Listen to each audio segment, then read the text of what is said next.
বিষয়ে জ্ঞান ক'ত আছে?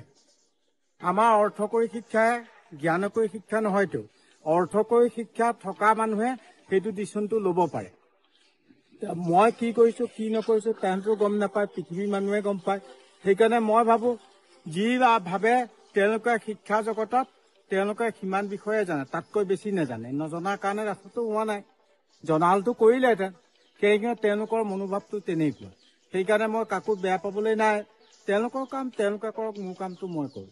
মই কিন্তু চিৰসেউজীয়া অসমখন চিৰসেউজীয়া কৰা মোৰ দায়িত্ব আছে। আৰু পৃথিৱীত বিভিন্ন দেশত তাতো বক্তৃতাত কৈছোঁ। মই সেইকাৰণে ফ্ৰান্সত বিশ্ব সন্মিলনত কৈছোঁ যে উত্তৰ পূৰ্বাঞ্চলৰ পৰা কিমান টন অক্সিজেন বিশ্ববাসীলৈ যায় সেইটো আছুতীয়াকৈ দিবলৈ কৈছোঁ। সেইকাৰণে মোৰ য'ত ইণ্টাৰনেশ্যনেলতে কাম আছে, এতিয়া আপোনালোকক এইটো ক'লে কি হ'ব? এতিয়া 2020 চনত মই যেতিয়া মেক্সিকোৰ পৰা আহিছোঁ, পিছদিনাকৈ ফ্ৰান্সৰ প্ৰধানমন্ত্ৰী আহিছে, উপ প্ৰধানমন্ত্ৰী। তেতিয়া মোক ক'লে, DF-ক ক'লে তেখেতক মাতক, আমি অকণ দিনাকৈ কথা কেইটামান পাতিম। মই তেতিয়া কাজিৰঙাত গৈ যেতিয়া মোক DF-ই লৈ গৈছে কাজিৰঙাত, তেতিয়া তেখেতক কৈছোঁ, চাওক আপুনি মোক মাতিছে অকল খাবলৈ ববলৈ নহয়, যে কাজিৰঙাখন অকল আমাৰ অসমৰ নহয়, ভাৰতৰ নহয়, পৃথিৱীৰ ৰাষ্ট্ৰীয় উদ্যান। উন্নত দেশবিলাকে ডনাৰ দিব লাগিব। 700 কোটি টকা দিছে, তাৰ পৰাই কাজিৰঙা ডেভেলপমেণ্ট কৰিছে। মোৰ কামটো ইণ্টাৰনেশ্যনেলতে।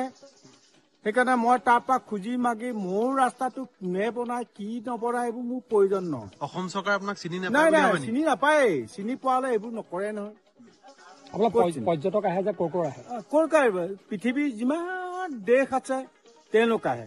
আজি ছুইজাৰলেণ্ডৰ পৰা এগৰাকী ডক্তৰ আহিছে, এগৰাকী চাইণ্টিষ্ট আছে, মোৰ হাবিত গৱেষণা, মোৰ ঘৰত থাকি পেলাই গৱেষণা কৰিছে। সেইবিলাক ছাত্ৰ ছাত্ৰী আহে, কাৰণ তেওঁলোকে ইণ্টাৰেষ্টটো বহুতটো। তাহাঁতৰ অভাৱ হৈছে আৱিষ্কাৰ কৰিলোঁ। আমাৰ ৰাজনীতিবিদসকল ভাৰতীয় ৰাজনীতিবিদৰ অভাৱ হোৱা নাই। আৱিষ্কাৰ কেনেকৈ কৰিম? পইচা পোৱা মানুহে। আজি জুবিনক কিয় জুবিন এইটো ৰাস্তাতে আগত কলেজত পঢ়োঁতে ইয়াত আহে ব্ৰহ্মপুত্ৰৰ বালিত নদীত গৈ পেলাই এনেকৈ লৈ গান গাই জপৰা চুলিটোৱে চাইকেলখনত কুটকুটকৈ যায়। এই জুবিনেও এইটো ৰাস্তাই যোৱা। সেইকাৰণে তেনেকুৱাবিলাক জাতীয় চেতনা। জুবিন মৰিলে ঠিক আছে, ৰায়দান দিয়ক নিদিয়ক, কিন্তু অসমক এটা কথাই শিকাই দিবলৈ সি জীয়াই থাকোঁতে একো নাপালে। মৃত্যুৰ পাছদিনাখনে অসমৰ এই 3 কোটি তেওঁ যিমান জাতীয় ধৰ্ম কৰ্ম নাই 64টা জনগোষ্ঠীয়ে তেওঁক লৈ ৰায়দান বিচাৰিছে। মই ৰায়দানটো দিবলৈ কৈছোঁ।